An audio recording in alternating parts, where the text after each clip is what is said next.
Hello, नमस्ते, प्रणाम सभी को। स्वागत है एक बार फिर आज के कहानी पाठ में। आ, कहानी पाठ शुरू करूं इससे पहले बहुत बहुत धन्यवाद आप सभी का, शुक्रिया कहानी सुनने के लिए और उस पर कमेंट्स करने के लिए, लाइक करने के लिए। बड़ा कठिन समय है ये, और बड़ा कठिन होता है दूसरों को सुनना भी। तो ऐसे समय में आप सभी सुन रहे हैं, अच्छा लग रहा है कहानियाँ, और मुझे भी अच्छा लग रहा है आप सबको सुनाते हुए। सिद्धार्थ शंकर आ गए हैं। हेलो सिद्धार्थ। तो कहानी शुरू करते हैं। और आज की कहानी है प्रेमचंद जी की, कथा सम्राट प्रेमचंद की कहानी सवा सेर गेहूँ। कहानी आप सबने पढ़ी, महत्वपूर्ण कहानियों में से एक है ये कहानी। कैसे एक गरीब किसान जो है, कुछ चालाक प्रवृत्ति के लोग, पंडित जी हैं जो गांव के, जिन्हें लोग श्रद्धा और आदर से पूजते हैं, और कैसे अपनी चालाकी में और अपने लालच के वशीभूत होकर वो शोषण करते हैं सबका। और एक आदमी खाता पीता, एक ठीक ठाक सीधा साधा आदमी कैसे मजदूर बन जाता है, और उसकी अगली पीढ़ी तक जो है वो इस छोटे से कर्ज को चुकता नहीं कर पाती है। तो आइए सीधे पाठ पर चलते हैं। सवा सेर गेहूं के मानसरोवर जो प्रेमचंद जी का कथा संग्रह है, मानसरोवर के चौथे भाग में यह कहानी संग्रहित है। तो आइए सीधे पढ़ते हैं, कहानी को सुनिए, कैसा लगा बताइएगा। तो शुरू करते हैं प्रेमचंद की कहानी सवा सेर गेहूं। किसी गांव में शंकर नाम का एक कुर्मी किसान रहता था। सीधा साधा गरीब आदमी था, अपने काम से काम, न किसी के लेने में न देने में। छक्का पंजा न जानता था, छल प्रपंच की उसे छूत भी न लगी थी, ठगे जाने की चिंता न थी, ठग विद्या न जानता था। भोजन मिला खा लिया, न मिला चबेने पर काट दी, चबेना भी न मिला तो पानी पी लिया और राम का नाम लेकर सो रहा। किंतु जब कोई अतिथि द्वार पर आ जाता था तो उसे इस निवृत्ति मार्ग का त्याग करना पड़ता था। विशेषकर जब साधु महात्मा पदार्पण करते थे तो उसे अनिवार्य सांसारिकता की शरण लेनी पड़ती थी। खुद भूखा सो सकता था, पर साधु को कैसे भूखा सुलाता, भगवान की भक्त जो ठहरे। एक दिन संध्या समय एक महात्मा ने आकर उसके द्वार पर डेरा जमाया। तेजस्वी मूर्ति थी, पीताम्बर गले में, जटा सिर पर, पीतल का कमंडल हाथ में, खड़ाऊं पैर में, ऐनक आंखों पर। संपूर्ण वेश उन महात्माओं का सा था जो रईसों के प्रसादों में तपस्या, हवा गाड़ियों पर देवस्थानों की परिक्रमा और योग सिद्धि प्राप्त करने के लिए रुचिकर भोजन करते हैं। घर में जौ का आटा था, वह उन्हें कैसे खिलाता। प्राचीन काल में जौ का चाहे जो कुछ महत्व रहा हो, पर वर्तमान युग में जौ का भोजन सिद्ध पुरुषों के लिए दुष्पाच्य होता है। बड़ी चिंता हुई, महात्मा जी को क्या खिलाऊं। आखिर निश्चय किया कि कहीं से गेहूं का आटा उधार लाऊं, पर गांव भर में गेहूं का आटा न मिला। गांव में सब मनुष्य ही मनुष्य थे, देवता एक भी न था। अतएव अतएव देवताओं का खाद्य पदार्थ कैसे मिलता। सौभाग्य से गांव के विप्र महाराज के यहाँ थोड़े से मिल गए। उनसे सवा सेर गेहूं उधार लिया और स्त्री से कहा कि पीस दे। महात्मा ने भोजन किया, लंबी तान कर सोए, प्रातःकाल आशीर्वाद देकर अपनी राह ली। विप्र महाराज साल में 2 बार खलिहानी लिया करते थे। शंकर ने दिल में कहा, सवा सेर गेहूं इन्हें क्या लौटाऊं, पसेरी के बदले कुछ ज्यादा खलिहानी दे दूंगा, यह भी समझ जाएंगे, मैं भी समझ जाऊंगा। चैत में जब विप्र जी पहुंचे तो उन्हें 1.5 पसेरी के लगभग गेहूं दे दिया और अपने को ऋण समझकर उसकी कोई चर्चा न की। विप्र जी ने फिर कभी न मांगा। सरल शंकर को क्या मालूम था कि यह सवा सेर गेहूं चुकाने के लिए मुझे दूसरा जन्म लेना पड़ेगा। 7 साल गुजर गए। विप्र जी विप्र से महाजन हुए, शंकर किसान से मजूर हो गया। उसका छोटा भाई मंगल उससे अलग हो गया था। एक साथ रहकर दोनों किसान थे, अलग होकर मजूर हो गए थे। शंकर ने चाहा कि द्वेष की आग भड़कने न पाए, किंतु परिस्थिति ने उसे विवश कर दिया। जिस दिन अलग अलग चूल्हे जले वह फूट फूट कर रोया। आज से भाई भाई शत्रु हो जाएंगे, एक रोएगा तो दूसरा हंसेगा, एक के घर मातम होगा तो दूसरे के घर गुलगुले पकेंगे। प्रेम का बंधन, खून का बंधन, दूध का बंधन आज टूटा जाता है। उसने भागीरथ परिश्रम से कुल मर्यादा का वृक्ष लगाया था, उसने अपने रक्त से सींचा था, उसका जड़ से उखड़ना देखकर उसके हृदय के टुकड़े हुए जाते थे।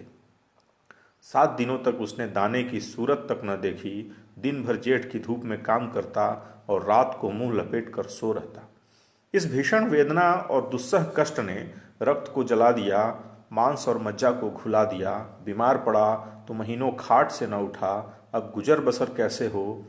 5 बीघे के आधे खेत रह गए, एक बैल रह गया, खेती क्या खाक होती। अंत को यहाँ तक नौबत पहुंची कि खेती केवल मर्यादा रक्षा का साधन मात्र रह गई। जीविका का भार मजूरी पर आ पड़ा। 7 वर्ष बीत गए।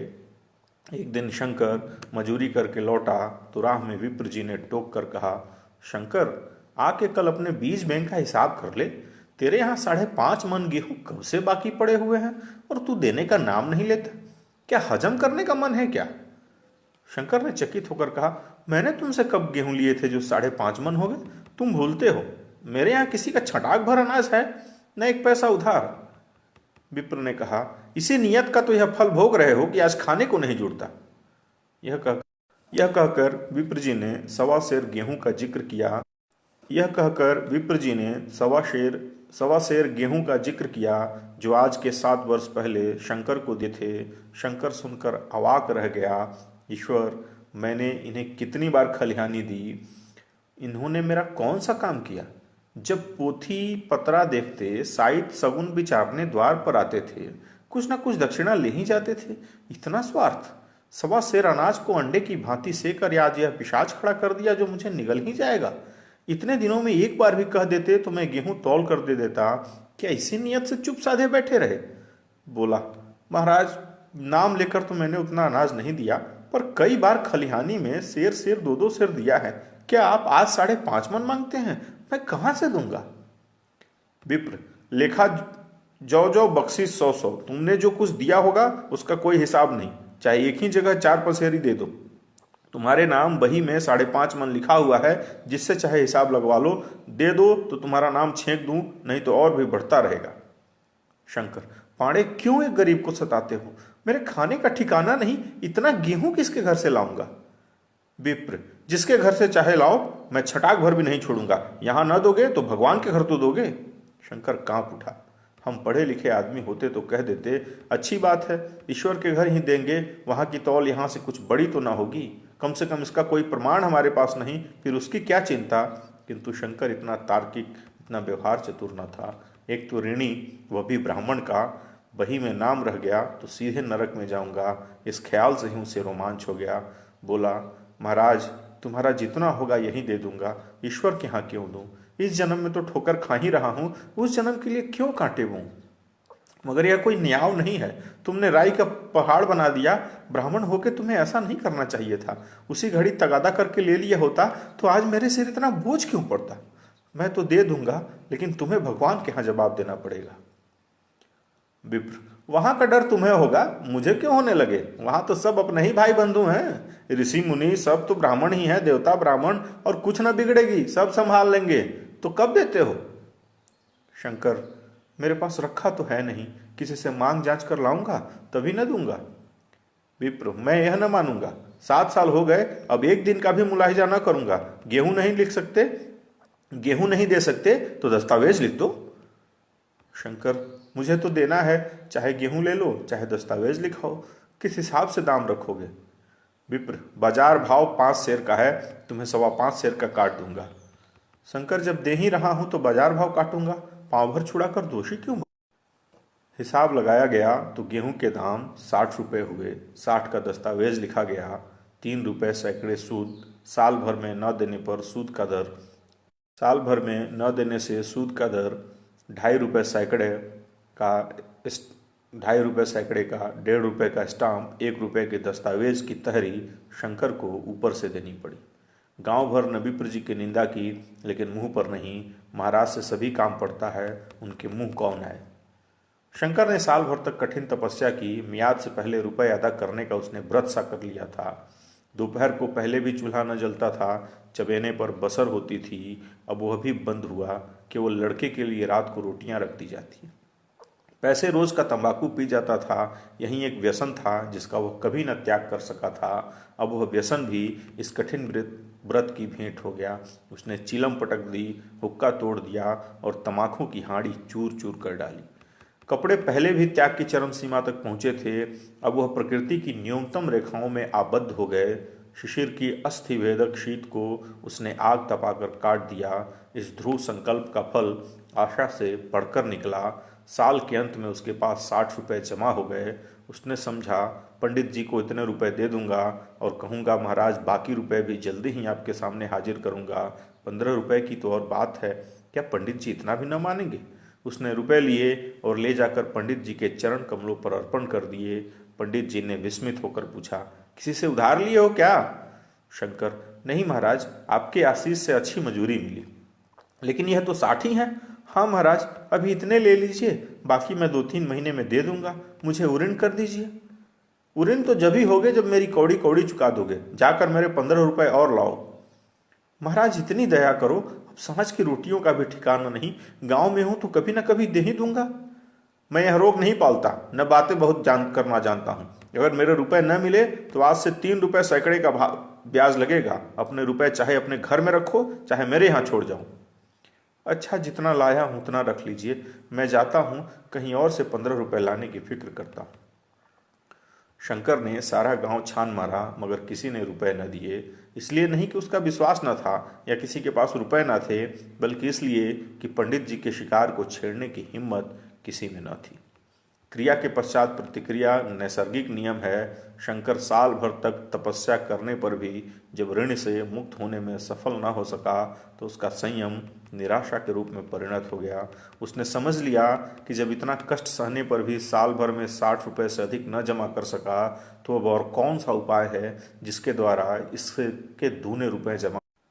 जब सिर पर ऋण का बोझ ही लदना है तो क्या मन भर और क्या सवा मन।